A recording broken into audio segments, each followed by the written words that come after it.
Imagine a scenario where a user wants to remove a certain interaction history from the system to protect their personal information and prevent past data from polluting their current experience.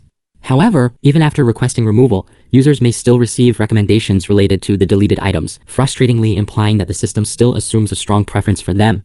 This brings us to the core question in recommendation unlearning. How can we completely forget a user's specific historical interaction? Answering this involves navigating two primary challenges. First, user item interactions in recommendation systems are usually highly interdependent, meaning different historical interactions pose different levels of difficulty when being removed. Second, existing methods utilizing optimization typically adopt a joint optimization strategy using a fixed trade-off hyperparameter between the forgetting and retaining losses. This approach does not account for potential gradient conflicts between the two losses.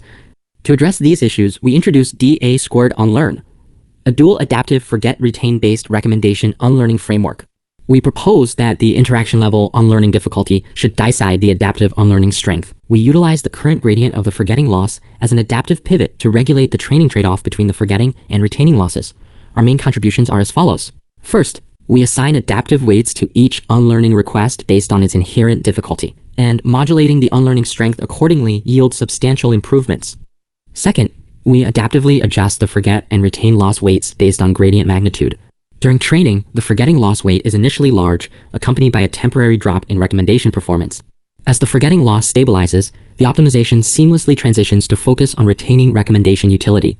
The performance subsequently recovers, ultimately surpassing baseline models that use fixed optimization weights, all while maintaining superior unlearning efficacy. Finally, we utilize a newly released industrial-scale dataset that records real user undue behaviors.